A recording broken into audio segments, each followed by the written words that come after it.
Imagine this. You're staring at a blank screen, deadline looming, but instead of panicking and rushing through your work, you decide to wait. Put it off a little longer. Scroll through your phone, grab a coffee, let your mind wander. Sounds counterproductive, right? Lazy even. But what if I told you that this very habit, procrastination, is the secret weapon of some of the world's greatest minds? From Leonardo da Vinci, who took 16 years to finish the Mona Lisa, to modern billion-dollar entrepreneurs who built empires by delaying decisions. Today, we're diving into the surprising habits of original thinkers, those rare individuals who don't just follow the crowd, but create entirely new paths. If you've ever felt stuck in a rut, doubting your ideas or fearing failure, this could change everything. Stick around, because by the end, you'll have actionable ways to unleash your own originality. Let's jump in. First off, let's clarify what we mean by original thinkers. These aren't just the Einsteins or the Steve Jobs of the world. They're anyone who challenges the status quo, comes up with fresh ideas, and actually makes them happen. Psychologists like Adam Grant, a renowned organizational psychologist and author of books like Originals, have studied thousands of these people. And what he found flips everything we think we know about creativity and success on its head. We imagine originals as these bold, decisive trailblazers who charge ahead without a second thought. But the reality? They're often the opposite. They're moderate procrastinators, full of doubts, and they fail a lot. And that's exactly why they succeed. Let's start with that first habit, being a procrastinator. Now, I know what you're thinking. Procrastination is the enemy of productivity. We've all heard the advice, just do it now. Don't put off until tomorrow what you can do today. But according to Grant, that's not always the best path for originality. See, there's a spectrum here. On one end, you have precrastinators, those folks who rush to finish tasks as soon as they get them. They check off boxes quickly, but their work often lacks depth because they settle on the first idea that comes to mind. On the other end are chronic procrastinators who never get anything done. But in the sweet spot, moderate procrastinators. These are the originals who delay just enough to let their ideas marinate. Why does this work? When you procrastinate moderately, your brain doesn't stop working on the problem.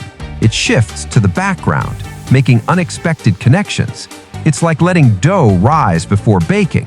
The end result is fluffier, more flavorful. Grant shares a fascinating study he did with his students. He asked them to come up with new business ideas. The precrastinators jumped in right away and submitted early. The procrastinators waited until the last minute. Guess whose ideas were rated 28% more creative? The procrastinators. Their delay forced them to think differently under pressure, leading to breakthroughs. Take Leonardo da Vinci as a prime example. History remembers him as a genius painter, inventor, and scientist. But in his time, he was infamous for not finishing projects. The Mona Lisa? He started it in 1503 and tinkered with it on and off until his death in 1519. That's 16 years. He procrastinated by working on anatomy studies, engineering sketches, and other distractions. But those distractions informed the painting, giving it that enigmatic smile and lifelike depth we admire today. Without the delay, it might have been just another portrait. Or think about Martin Luther King Jr.'s iconic "I Have a Dream" speech. The night before delivering it in 1963, King was still revising. His advisors had scripted the whole thing, but at the last minute, inspired by gospel singer Mahalia Jackson shouting, "Tell them about the dream, Martin," he improvised the most famous part.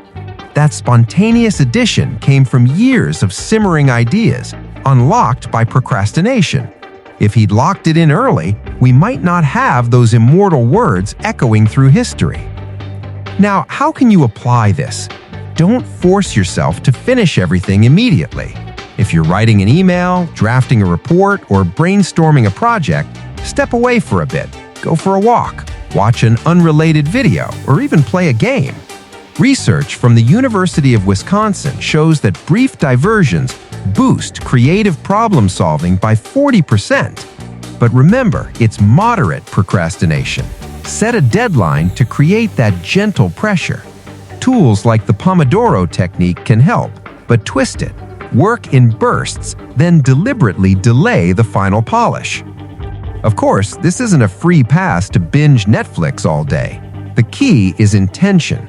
Procrastinate on purpose to incubate ideas. Grant points out that even in high-stakes environments like startups, founders who delay decisions often outperform those who rush. They gather more information, spot flaws, and pivot better. So next time guilt creeps in for putting something off, remind yourself, this could be your Mona Lisa moment. Moving on to the second habit, embracing doubt and fear. We live in a world that worships confidence. Fake it till you make it, they say. But originals, they're riddled with doubts, not about themselves, but about their ideas. This self-skepticism is their superpower. It pushes them to test, refine, and improve until the idea is bulletproof. Grant illustrates this with the story of Warby Parker, the online eyeglasses company now worth billions. When the four founders pitched him as a potential investor, they seemed hesitant. They had backup plans, admitted risks, and weren't oozing that typical entrepreneur bravado. Grant passed on the investment, thinking they lacked conviction. Big mistake. The company exploded. Why? Their doubt made them meticulous. They iterated on designs, customer feedback, and business models relentlessly. Overconfidence might have led to early blunders. This echoes throughout history. Charles Darwin spent 20 years doubting his theory of evolution before publishing On the Origin of Species in 1859.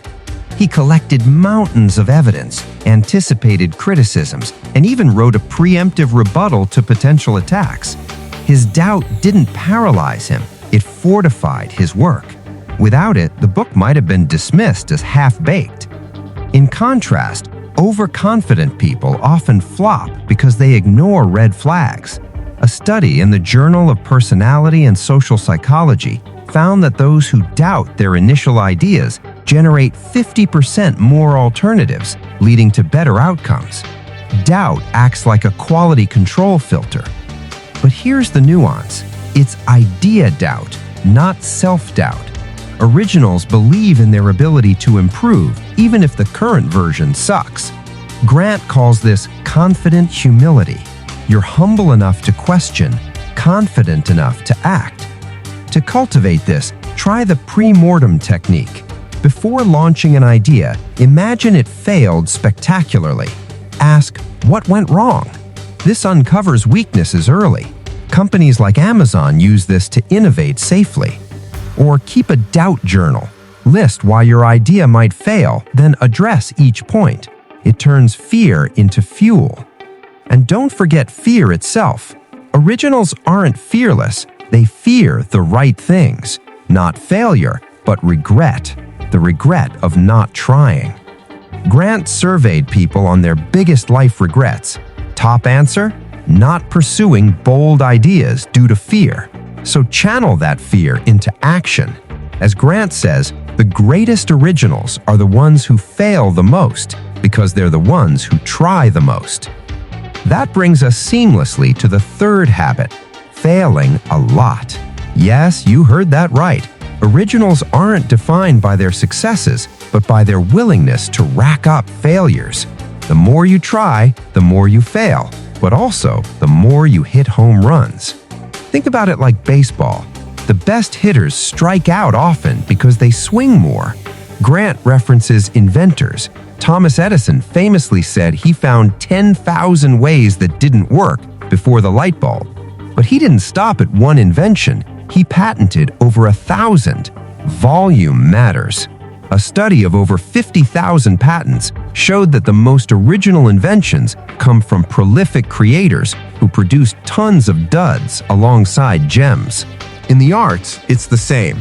Picasso painted over 20,000 works, many flops, but that's how he birthed masterpieces like Guernica. Mozart composed over 600 pieces, with plenty of forgettable ones. Quantity breeds quality. Grant's research on child prodigies is eye-opening. We think early success predicts lifelong genius, but often it doesn't. Prodigies who peak young burn out, while late bloomers who fail and iterate sustain originality. Why? Failure builds resilience and teaches adaptation. In business, this is gold. Sarah Blakely, founder of Spanx, credits her dad for encouraging failure. Every dinner he'd ask, "What did you fail at today?" It normalized it. She failed at law school, acting auditions, and sales jobs before inventing billion-dollar shapewear. To embrace this, adopt a failure budget. Set aside time or resources for experiments you expect to flop. Google does this with moonshots, wild ideas where 90% failure is okay. Track your failures not as losses, but lessons. Keep a failure resume. List screw-ups and what you learned. It demystifies them. Also, diversify your tries. Originals don't put all eggs in one basket. They generate many ideas, knowing most will fail. Brainstorming tip: aim for 100 ideas in a session, no judgment. The bad ones fertilize the good. But failure hurts, right? Absolutely. Originals feel the sting, but they reframe it. Instead of "I failed," it's "this attempt failed. What next?" Mindfulness practices help, like meditation to process emotions without spiraling. Tying it all together, these habits, moderate procrastination, embracing doubt, and failing often, form a cycle. Delay lets ideas brew, doubt refines them, and repeated failures iterate until breakthrough. It's not about being born genius, it's about building these muscles. Look at modern examples. Elon Musk procrastinates on decisions for SpaceX rockets, doubts every design, leading to explosive tests, and fails publicly. Remember those early Falcon 1 crashes? Yet he's revolutionized space travel. Or J.K. Rowling, who procrastinated on Harry Potter while waitressing, doubted her writing, 12 rejections, and failed at jobs before success.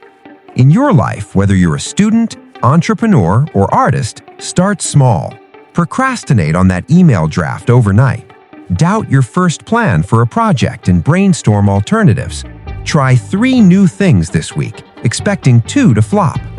The world needs more originals. In a sea of copycats, be the one who questions, delays, and dares to fail. As Grant wraps up in his talk, originality isn't a gift, it's a choice. Choose to procrastinate productively, doubt constructively, and fail forward. Who knows, your next big idea might be just one delay away. Thanks for watching. If this resonated, hit like, subscribe, and share your biggest productive procrastination story in the comments. What's one idea you've been doubting that you might try anyway? Let's build a community of originals. See you in the next video.